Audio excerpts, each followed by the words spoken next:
기도하겠습니다. 하나님 아버지 감사합니다.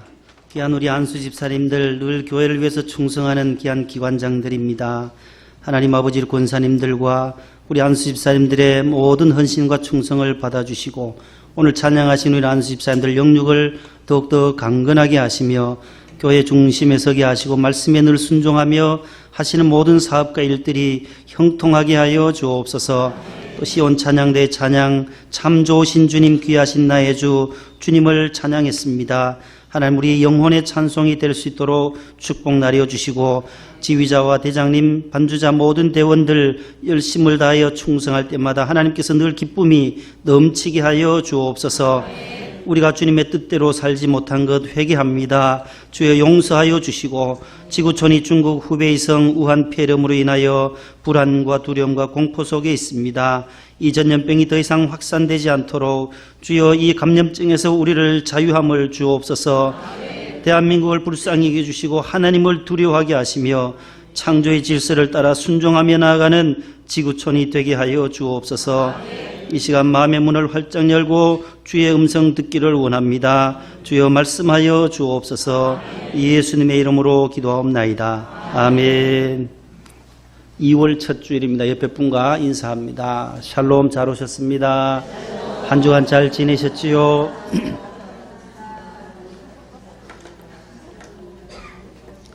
한 주간 살기 참 어떠셨어요? 마스크 끼고 손 씻고 하시느라 많이 힘드셨죠? 불편하시더라도 또 이 어려움을 극복하려면 또 정부의 시책에 우리가 순응하고 또 협조해 또 신뢰하고 협조하면서 이 일들을 감당해야 할 것입니다. 오늘 예배를 드리지 못하는 교회도 발생이 되고 종로에 있는 명륜교회는 지금 정부에서 딱 예배를 못 드리게 했어요. 왜냐하면 6번 확진 환자가 거기에 예배를 드리고 갔기 때문에 모든 방역도 국가에서 다 해주고 오늘 문을 딱 닫고 목사님 혼자 지금 설교하고 계세요. 혼자 설교해서 영상을 찍어서 교인들에게 보내주기로 그렇게 결정해서 참 어려운 시기에 우리가 함께 살아갑니다. 많이 모이는 곳 또 두려울 수도 있어요. 그러나 우리는 믿음으로 오늘 교회에 나온 줄로 믿습니다. 따라합시다. 두려워하지 말자. 세상 끝날까지 나와 함께 하시는 하나님을 믿습니다. 마태복음 마지막 28장 마지막 20절에 볼지어다 내가 세상 끝날까지 너희와 항상 함께 있으리라. 이 말씀이 가장 우리에게 큰 힘이 되는 말씀이에요. 세상 끝날까지 내가 너희와 함께 있으리라. 주님이 우리에게 주시는 위로와 격려와 응원의 말씀인 줄로 믿습니다. 따라합시다. 아들에게는 징계가 있습니다. 하나님의 참 아들, 하나님의 자녀들, 하나님의 백성들에게 성도들에게도 징계가 있다라는 오늘 본문의 말씀을 통해서 함께 은혜를 나누고자 하는 것입니다. 2000년도에 SBS 방송국에서 여성 시청자들을 대상으로 닮고 싶은 연예인이 누구인지 또 어느 부분을 닮고 싶은지 설문을 한 적이 있었습니다. 2번 김현주, 눈은 심은하, 몸매는 김혜수, 이마는 전도연, 코는 채림, 얼굴은 김희선 순서였다고 합니다. 당시 월간지인 시사저널이 원하는 몸매를 성형하는 데 필요한 돈이 얼마 드냐고 또 조사했습니다. 이목구비 고치는 데는 450만 원 그 당시에요. 얼굴형을 김희선처럼 만드는 데는 900만 원 정도. 아랫배나 허벅지, 엉덩이 지방을 제거하는 데 1000만 원. 종아리를 날씬하게 하는 데는 200만 원. 주름을 없애고 피부를 곱게 하는 데 700만 원. 없던 보조개를 다시 만들고 배꼽을 예쁘게 하는 데 250만 원. 이걸 다 합치면 3,500만 원 정도가 된다고 합니다. 거기에 다른 부대 비용을 가산하면 4,500에서 한 5,000 정도 들어야만 된다고 하는 것입니다. 수능을 치르고 나면 고3 학생들이 제일 많이 가는 곳이 강남의 성형외과라고 하는 것입니다. 현대인들의 이 가치관, 젊은이들의 이 가치관은 예쁜 코, 예쁜 눈, 예쁜 다리 닮고는 싶지만 정녕 닮고 싶은 사람은 없다고 하는 것이 문제라고 하는 것입니다. 그래서 닮고 싶은 교수님도 없고, 닮고 싶은 목회자도 없고, 닮고 싶은 정치인도 없고, 닮고 싶은 기업인도 경제인도 없다고 하는 것입니다. 더욱 놀라운 것은 부모님은 그러면 존경하는가? 부모님은 닮고 싶은가라는 질문에 젊은이들이 그렇다라고 대답하는 사람들이 10% 미만이라고 하는 것입니다. 여러분, 부모 자식 관계란 존경하고 우러러보는 관계이기 이전에 혈연 관계잖아요. 생명 관계잖아요. 피를 물려받았고 생명을 나누어 가진 관계가 부모 자녀의 자식의 관계입니다.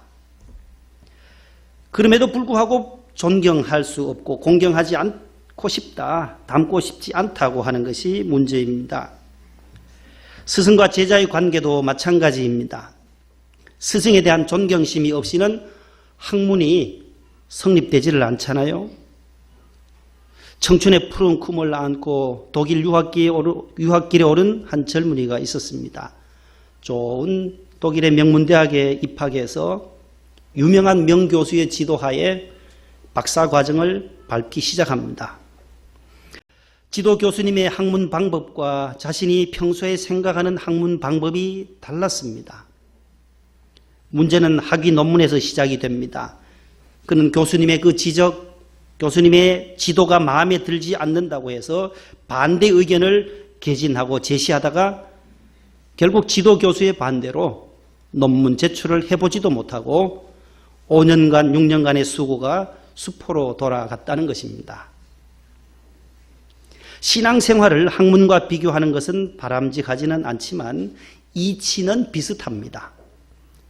교인이 자기가 몸담고 있는 교회를 비난하고 비하하고 비판하고 영적 지도자로 세워주신 목회자를 폄하하는 것은 신앙생활에, 신앙성장에 아무런 도움을 주지 못한다라는 것입니다. 여러분 잘 아시는 도올 들어보셨어요? 도올 못 들어보셨어요? 도올. 호가 도올이라는 교수님이 계세요. 김모 교수예요. 온 집안이 기독교 가정이에요. 이름을 대면 다 아는 분들이에요. 교육부 장관을 하셨던 누님은 김숙희 권사님 들어보셨죠? 교육부 장관님 하셨던 분. 그 동생이 김용옥 교수예요. 도올. 그 형님은 또 김영준 장로님. 천안중앙교회를 건축위원장으로 그 멋지게 아름답게 천안중앙교회를 잘 세웠어요. 집안이 모두가 장로님이고 교수님이고 학자고 한데 이 도올이 좀 삐딱하게 나간 거예요. 삐딱하게.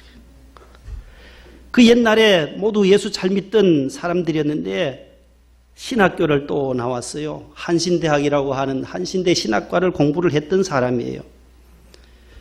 그러면서 방송에 나와서 강연할 때마다 교회를 비난합니다. 교회를 깎아내립니다. 예수님을 폄하합니다. 왜 그럴까요?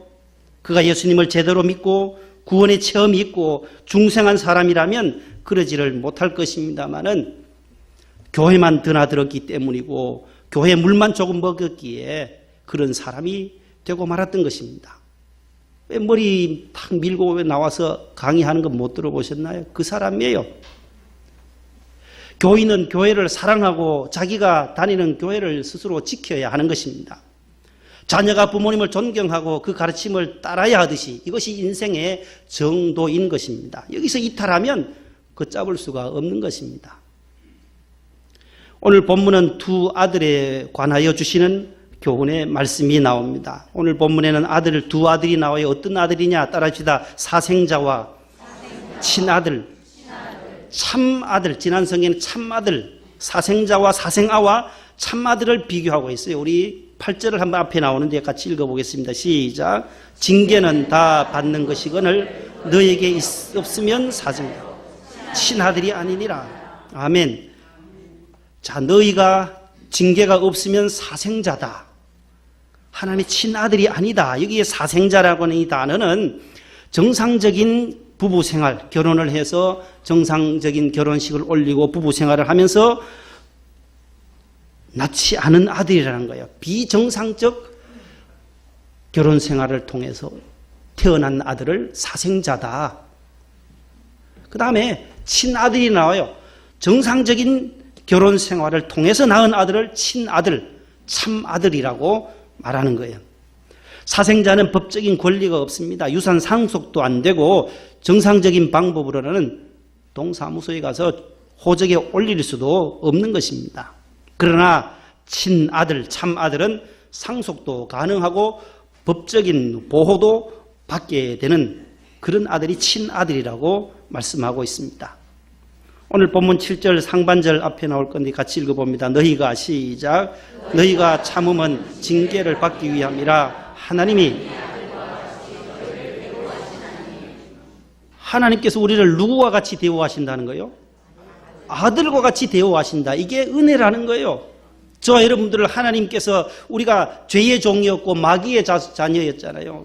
에베소 2장 1절에서 3절 사이 보면 너희가 전에는 어둠의 자녀요 마귀의 자녀요 본질상 진노의 자녀이었더니 하나님의 그 큰 사랑을 인하여 너희를 건져내었다. 구원하였다라고 말씀해요.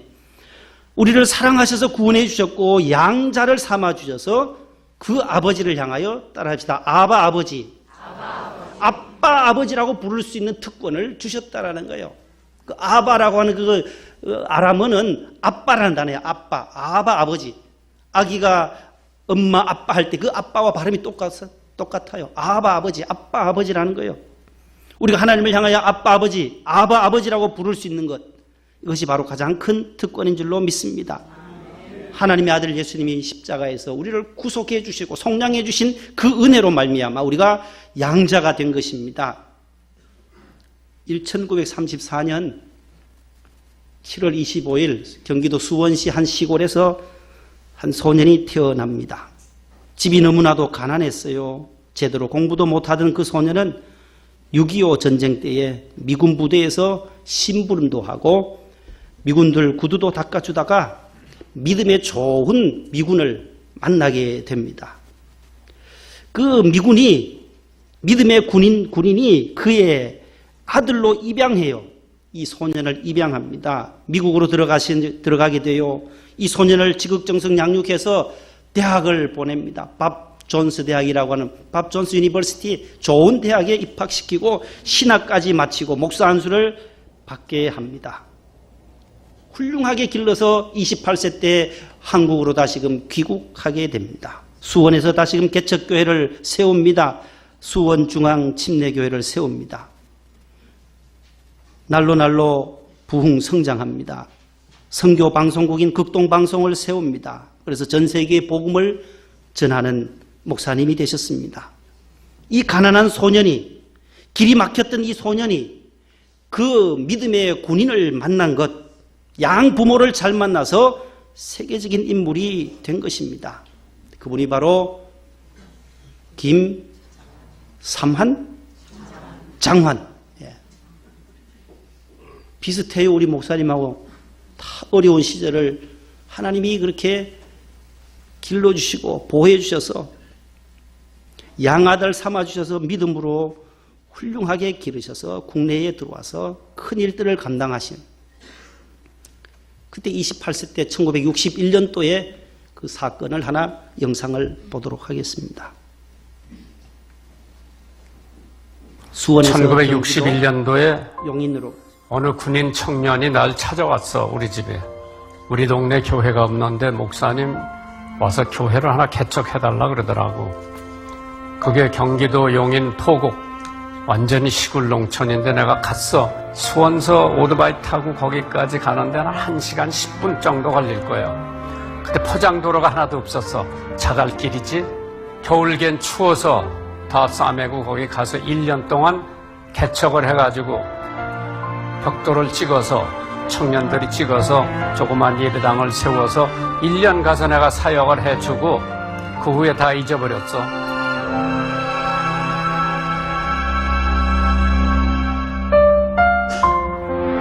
그때 거기 청년들이 얼마나 열심인지 내가 송아지 한 마리를 사줬어. 난 다 잊어버렸지. 송아지 한 마리를 사줘서 이게 황소가 돼가지고 그 황소를 팔아서 논을 사가지고 청년들이 농사를 지어서 지금 있는 교회 땅을 사고 거기다 예배당을 짓고 나더러 포곡교회 한번 와서 설교를 하라고 그러더라고. 그냥 뭣도 몰라. 그냥 비가 억수같이 쏟아지는데 그 교회를 갔는데 아래 위층이로 꽉 차고 뭐 복도도 다 차고 그랬어. 설교 다 하고 축도 다 끝마치고 뭐 감사패를 하나 준다 그래 나더러. 1961년 12월 5일부터 1년 동안 주일 설교를 해주셨으며 교회를 위해 청년들에게 송아지 한 마리를 사주셨습니다. 그때의 뿌리신 말씀과 물질의 씨앗이 이렇게 열매를 맺어 오늘의 부곡제일교회로 성장하게 되었습니다. 지금까지도 감사한 마음은 있었으나 표현하지 못하다가 오늘에야 온 성도들의 감사한 마음을 이 배에 새겨 드립니다.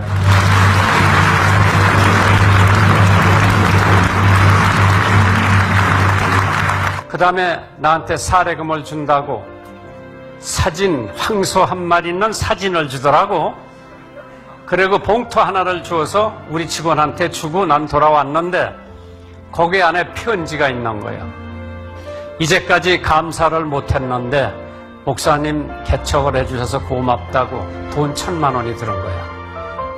그래서 그냥 극동방송에 안테나 맹기는데 헌금을 하고 편지를 써서 고맙다고.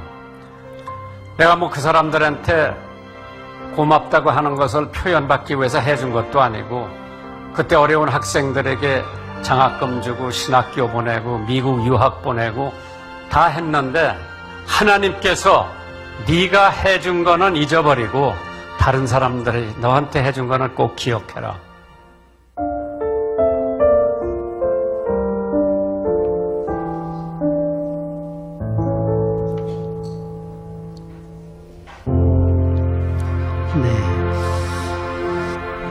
우리도 예외는 아닙니다. 마귀의 종이었던 나, 진노의 자녀였던 나를 십자가에 보혈로 속량해 주시고 하나님의 자녀, 참아들, 친아들로 삼아 주신 그 은혜가 얼마나 감사하고 감격스럽습니까?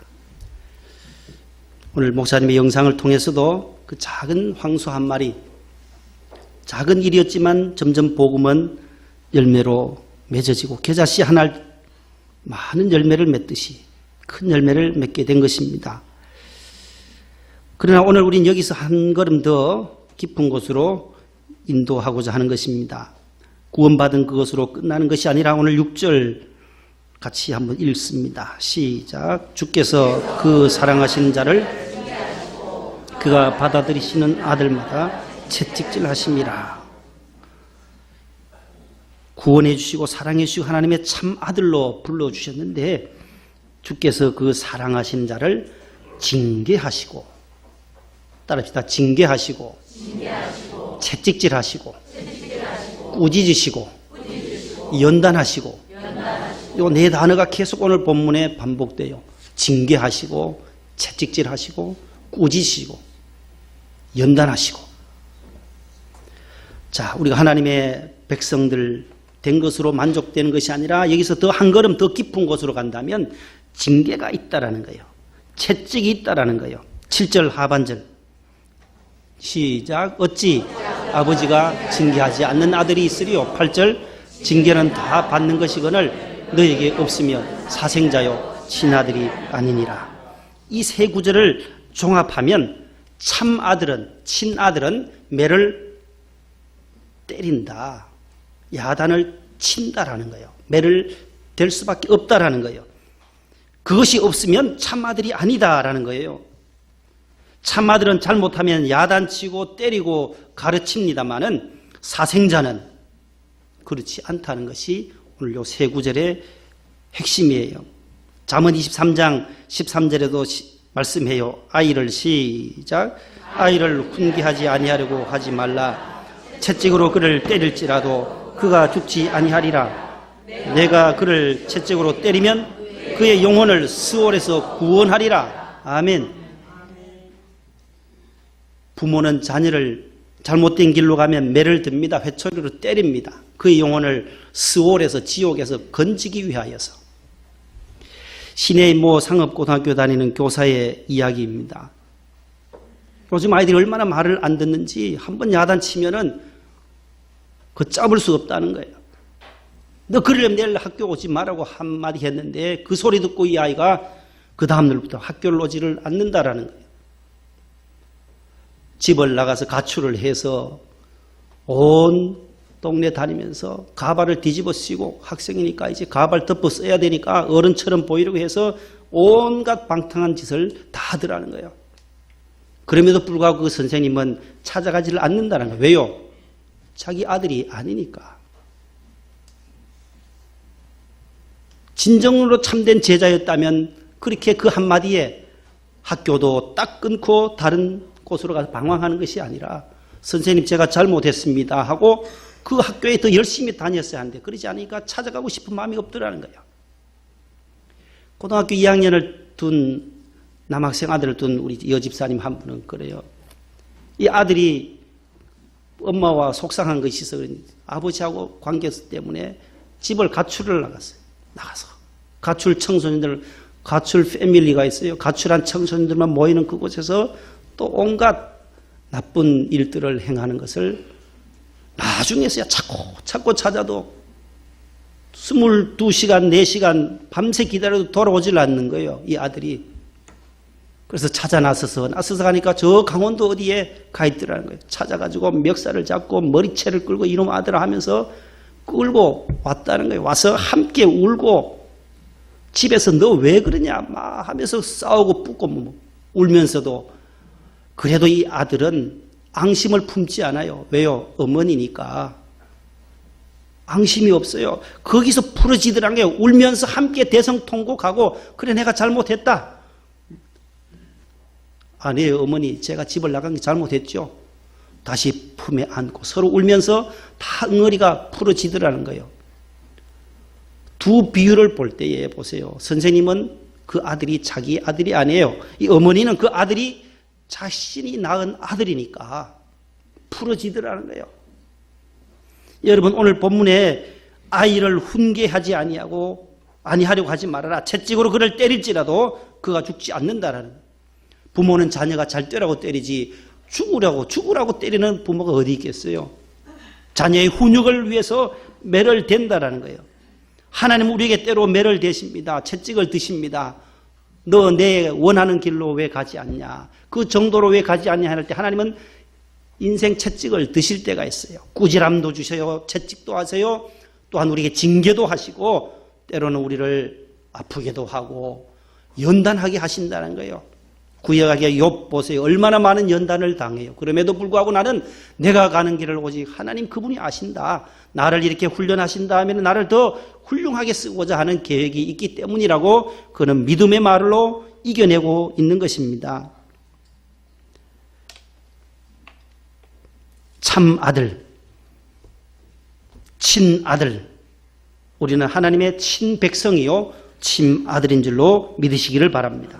사생자가 아닙니다. 우리는 이방인이 아니에요. 하나님의 백성이라는 것입니다.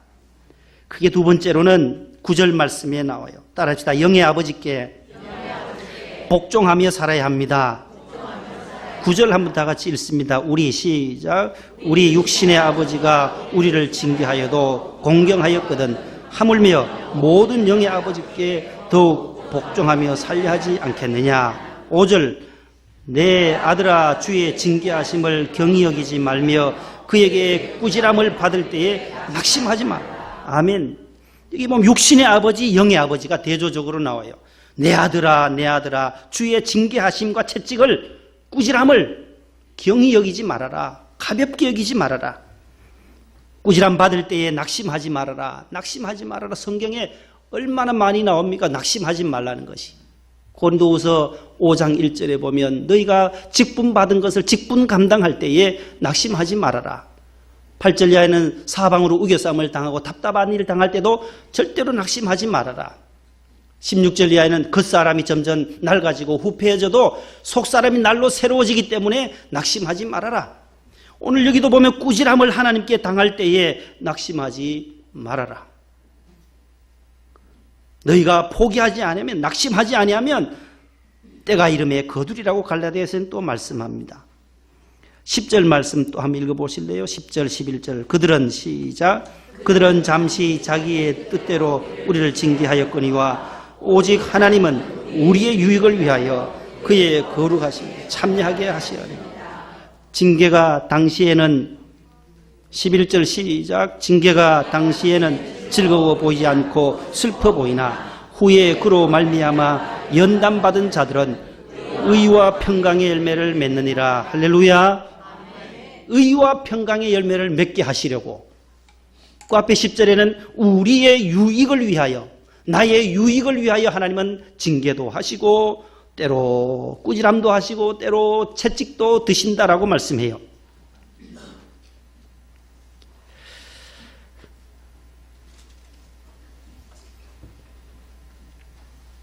자녀는 윤리적으로 부모님께 효도하고 순종하는 것이 기본 원리잖아요. 그 마찬가지로 우리가 하나님의 자녀인 우리 성도들도 영의 아버지이신 하나님께 복종하며, 구절에 있는 말씀처럼 복종하며 순종하며 사는 것이 우리 성도의 자세인 줄로 믿습니다.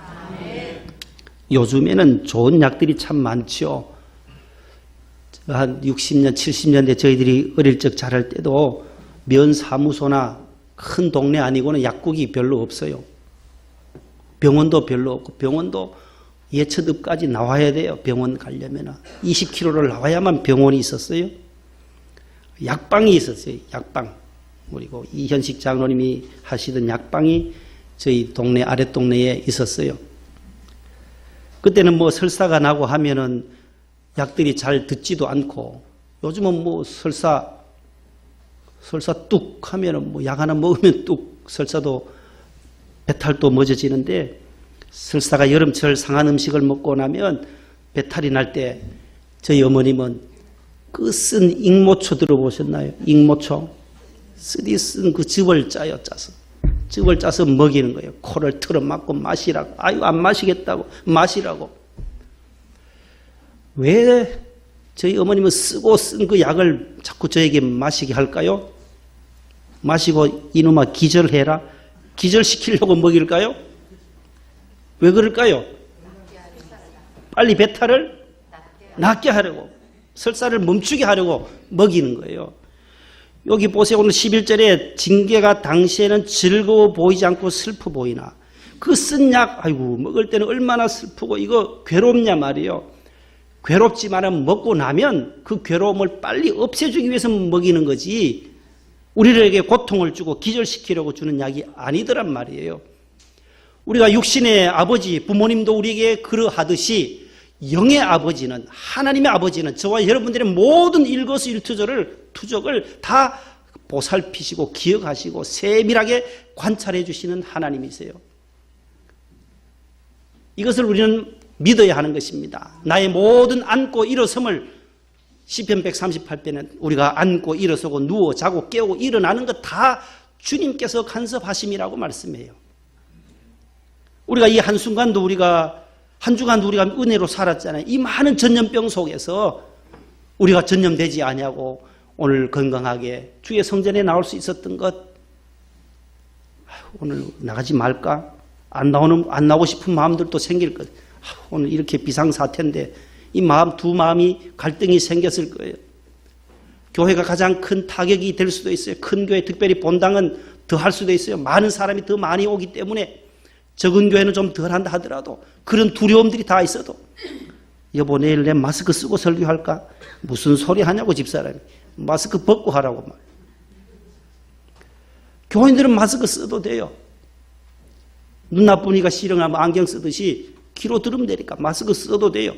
마스크 썼다고 막 목사님들이 저주하고 이러면 안 된다라는, 이런 시대 때는 머리가 벗어진 사람 모자 쓴 것, 그 모자 벗으세요 하면 상처받아요. 시험 들어요.